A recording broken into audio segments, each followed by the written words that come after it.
Polysécure, épisode spécial. Je suis avec Dominique. Est-ce que tu peux te présenter? Enchanté, oui. Mon nom, c'est Dominique Goulet. Je suis directeur général chez Québec Numérique. Je suis aussi accessoirement programmeur de formation, entrepreneur en techno. J'ai un petit bagage dans le domaine, là.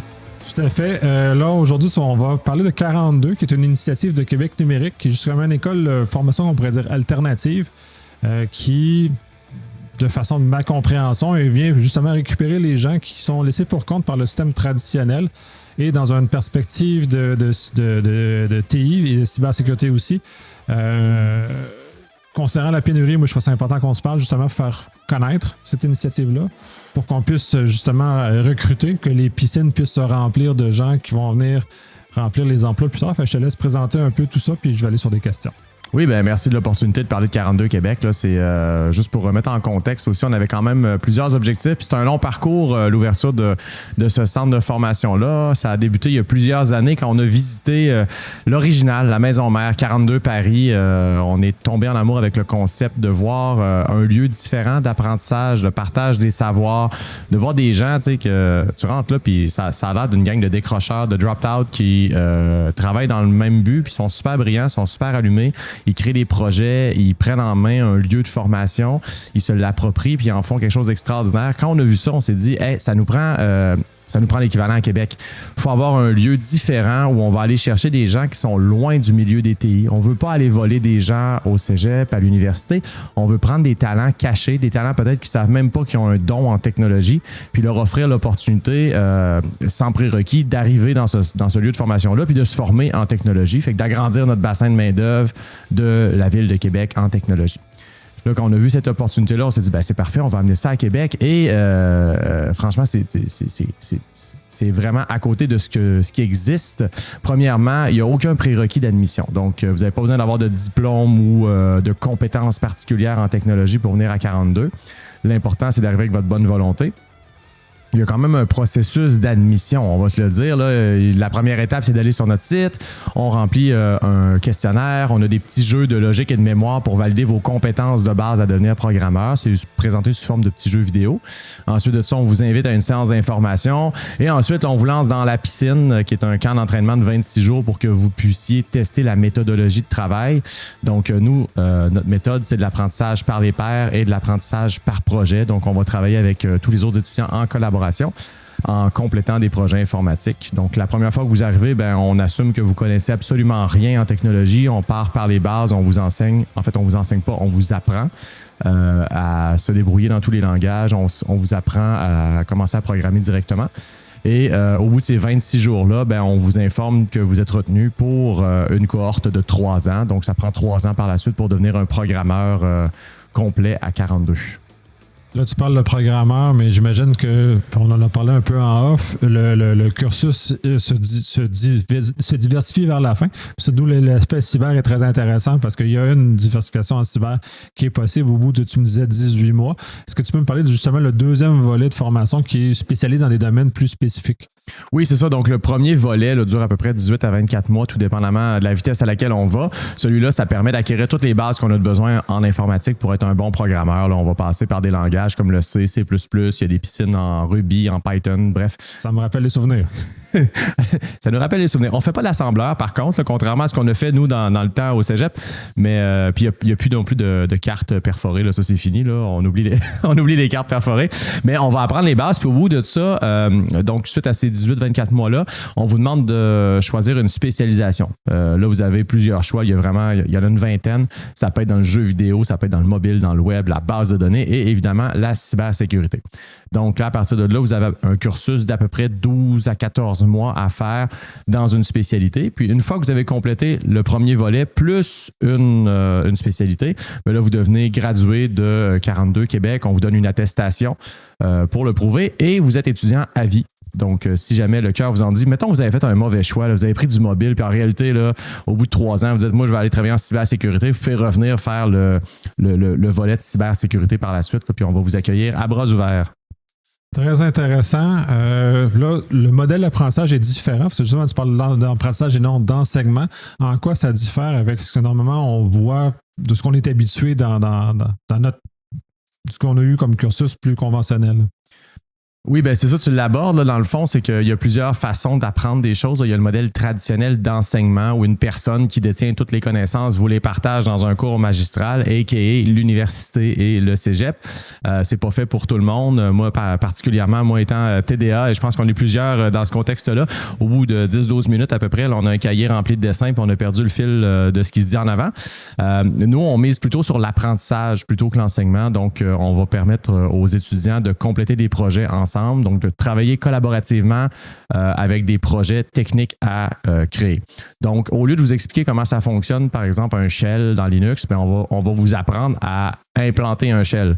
Vous allez avoir un projet dans lequel vous allez programmer un shell, fait que vous allez comprendre comment ça fonctionne. En plus de savoir l'utiliser, vous l'avez déjà programmé. C'est le genre de projet qu'on va faire. Donc, on va vous aider à créer les outils que vous allez utiliser plus tard. Fait que ça amène une compréhension beaucoup plus grande de ces outils-là. Tout à fait. De toute façon, moi, ça correspond pleinement à mon mode d'apprentissage parce que j'ai appris ce qu'on pourrait qualifier d'autodidacte maintenant dans un univers où le volet académique m'a servi à donner des structures qui m'ont finalement pas tant servi que ça plus tard, ou lequel le plus clair de ce que je connais maintenant, ce qui me semble dans ma profession, justement, je l'ai appris en travaillant, en faisant des projets, donc des projets comme tu mentionnes. Quel genre de projets qui sont exécutés pour donner peut-être une idée de qu'est-ce que ça ressemble, ce type de projet-là, puis comment le volet, parce qu'on m'a parlé en off, c'est toute la compétence transversale qui est très importante, puis que l'enseignement traditionnel ne développe pas peu ou pas, dont la gestion de projet, j'imagine, l'interaction avec les autres groupes, ce genre de choses-là. Fait que je vais te laisser... Oui, ben en fait, dans l'éducation en général, il y a une théorie là, qui est bien acceptée, qui est les 4C de l'éducation, qui n'est pas 4C en français directement, là, mais donc on va parler de créativité, de collaboration, de communication et de pensée critique. 42 est articulé autour de ça. Le prétexte est de devenir programmeur, mais c'est surtout de former des humains. Donc, on mise beaucoup sur les compétences transversales et évidemment, ben, la technologie, c'est la résultante. On sort de là en étant programmeur, mais on s'assure d'acquérir toutes ces compétences-là au fur et à mesure du cursus. Ça fait partie intégrante des projets à réaliser. On cible des objectifs transversaux comme ça. Ils sont décrits aussi dans la pédagogie.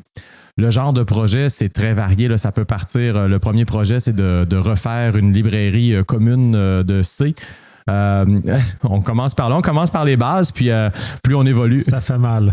Ça fait mal, c'est brutal. Puis au début, c'est bien parce que on commence à vraiment, on commence à la dure. Là. On commence avec un éditeur où il n'y a même pas de coloration syntaxique.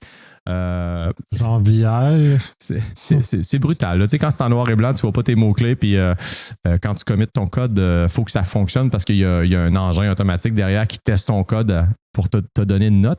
Ça, d'ailleurs, on ne l'a pas vraiment abordé, là, mais de la façon que ça fonctionne, c'est quand vous complétez des projets, vous le faites soit seul ou en équipe. Il y a des projets à faire en équipe. Puis, une fois que vous remettez le travail, il y a évidemment tout un ensemble de tests automatisés là, qui s'appelle la moulinette, c'est français. Donc, la moulinette passe derrière, va valider que ce que vous remettez, c'est bon. Mais il y a aussi d'autres équipes ou d'autres étudiants qui sont tenus de corriger votre travail pour voir différentes solutions au même problème et d'évaluer votre code, de donner une note dessus. Puis, la note que vous recevez, en fait, c'est comme une évaluation globale de la moulinette et des évaluations des autres étudiants.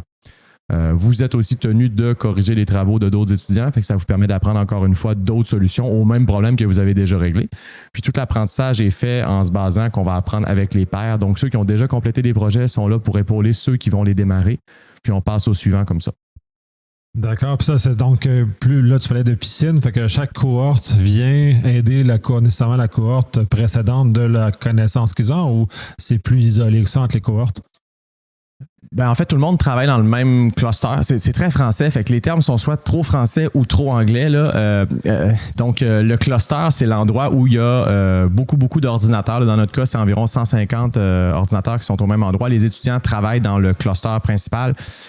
Puis là-dedans, ben, il y a tout le monde qui est mélangé. Donc, que tu sois là depuis 2 semaines ou depuis 2 ans, tous les gens sont un à côté de l'autre. Puis justement, la pédagogie va valider ça. C'est un peu les genres de choses qu'on valide en piscine. On a abordé rapidement, là, mais le processus d'admission qui dure 26 jours, le but, c'est pas de savoir si tu sais programmer au bout de 26 jours, c'est de savoir si tu as les bons réflexes, puis on veut évaluer l'individu plus que ses compétences techniques. C'est désigné pour te faire échouer au début, voir ta résilience, voir si tu vas aller chercher de l'aide autour, si tu vas être en mode collaboration, beaucoup plus que la qualité du code que tu remets.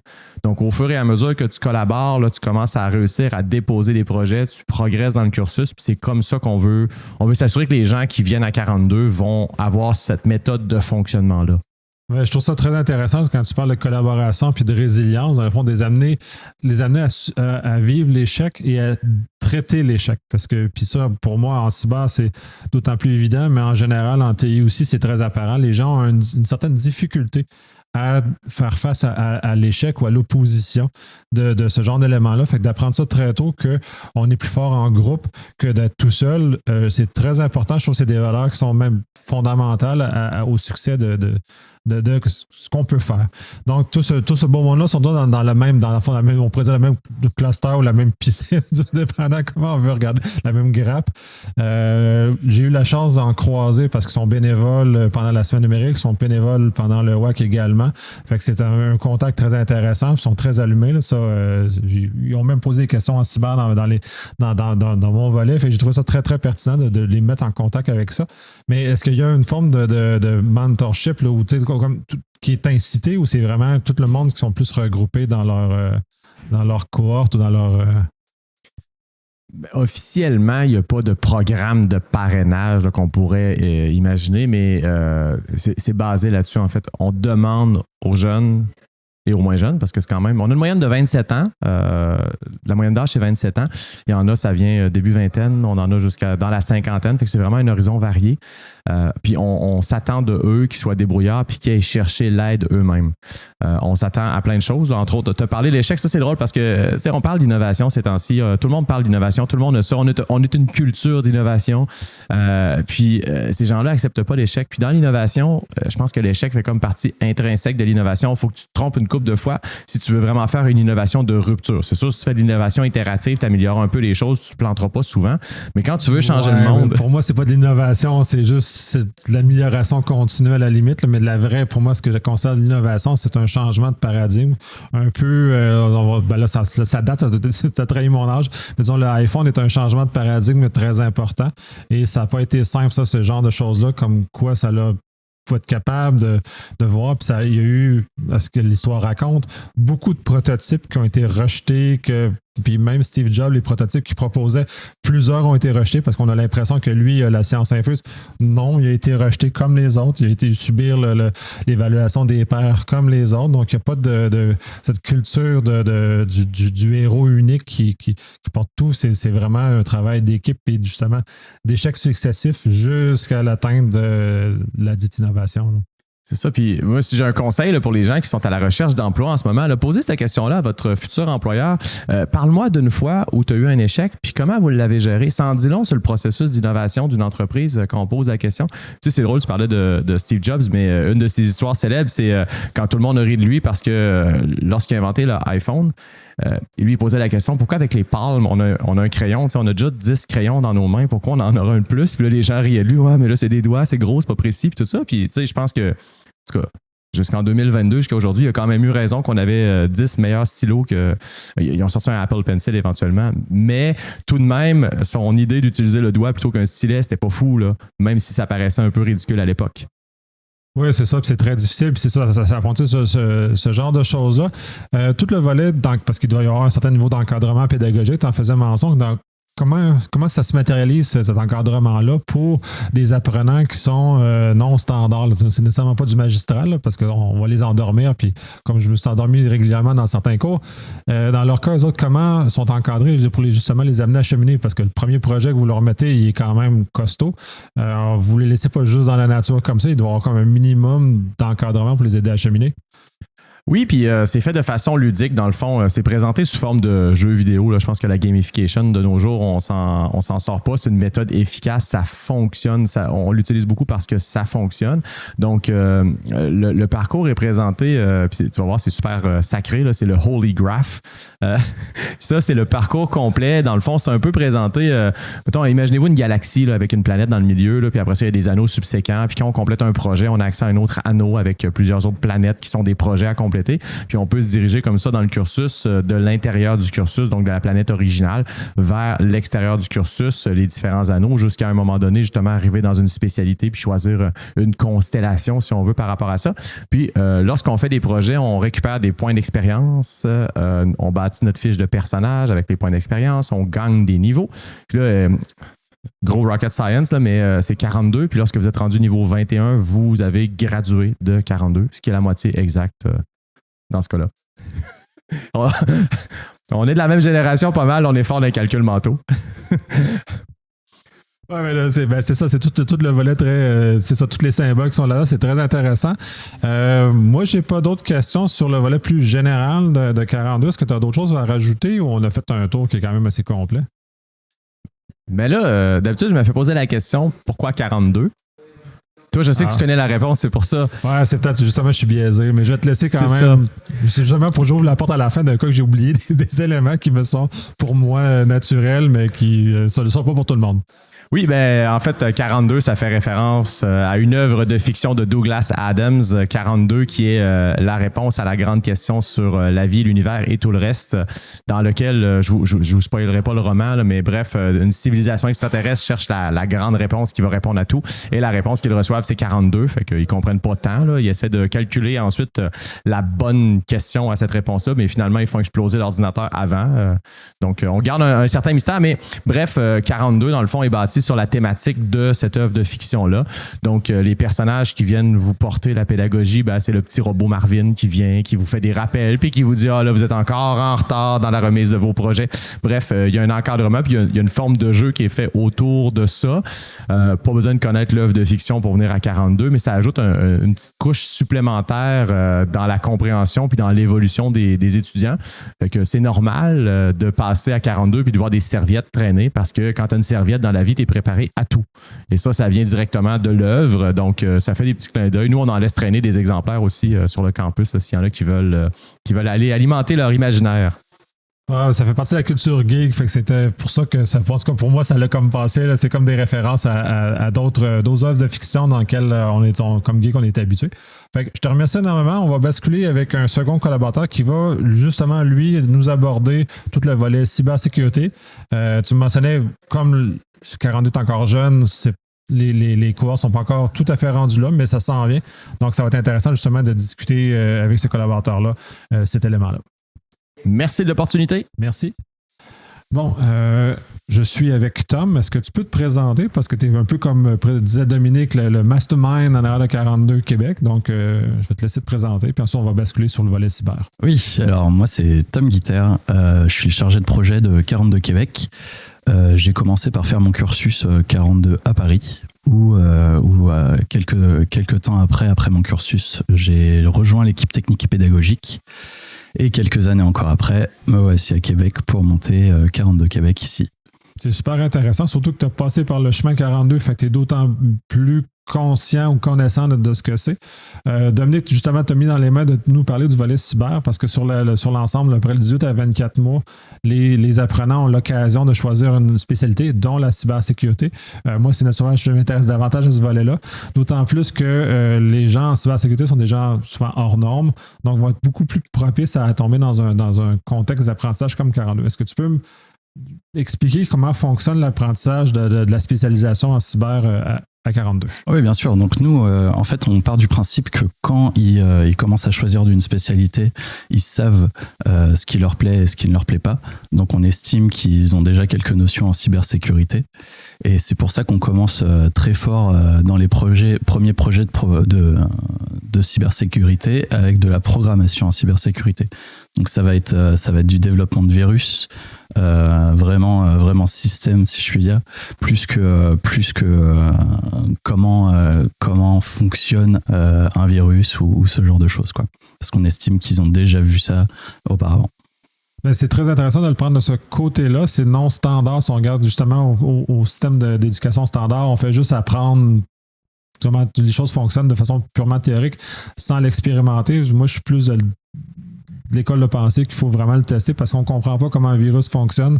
On est très mal outillé pour savoir comment s'y défendre. Fait que dans ce moment-là, comment fonctionne essentiellement l'évaluation, comment on évalue un virus d'un étudiant dans ce contexte-là? Donc nous, basiquement, c'est tout le fonctionnement de 42, c'est qu'on leur demande un projet un peu vague avec beaucoup de liberté là-dessus, et ça fonctionne aussi pour la branche cybersécurité du cursus. Et après ça, c'est donc de l'évaluation par les pairs, et c'est eux qui vont se juger entre eux de l'efficacité de leur virus ou pas. Puis là, je vais faire l'avocat du diable parce que dans la communauté du cyber, les gens sont soit d'accord, soit en désaccord avec cette approche-là. Est-ce qu'il n'y aurait pas un danger de faire apprendre aux gens cet élément-là? Est-ce que ça tourne pas bien, par exemple? Souvent, c'est ce qu'il dit, là. Nous, on pense que de toute façon, c'est en faisant comme ça que ça fonctionne le mieux. On a essayé d'autres manières avant et on se rend compte que de toute façon, si les gens ont envie de faire des bêtises, ils le feront. Nous, notre objectif, c'est vraiment de leur faire comprendre comment ça fonctionne, comment le faire bien et comment ça peut être utile dans un métier. Ben, tout à fait. Est-ce qu'il y a d'autres projets en cyber à part faire un virus qui est quand même assez glamour en termes de choses, mais il doit y avoir d'autres projets aussi qui permettent d'évaluer, de faire augmenter les compétences dans ce créneau-là? Oui, bien sûr. Alors, c'est une branche qui est toute nouvelle. On n'a pas encore d'étudiants qui l'ont atteint à 42 Québec, donc on est en train de la développer. Et notre objectif, c'est aussi d'entrer dans de la cybersécurité plus réseau et infrastructure. Mais là, ça demande un peu plus de matériel et de travail, donc on y travaille et ça viendra. Super. Est-ce qu'il y a des objectifs particuliers que vous avez déjà en tête de ce côté-là, le type d'objectifs d'apprentissage qui sont associés? Ou là, c'est du réseau, là? Ouais, non, pas vraiment. On est vraiment en train de la développer. On est ouvert à toutes les propositions et on participe aussi avec les étudiants et avec les professionnels du milieu pour voir qu'est-ce qui les intéresse et qu'est-ce qui les intéresserait dans ce domaine-là. Ouais, super intéressant, je te remercie. Moi, ça fait le tour de mes questions. Est-ce qu'il y a quelque chose que t'aurais aimé parler que je n'ai pas abordé? C'était bon pour moi. Merci beaucoup. Merci.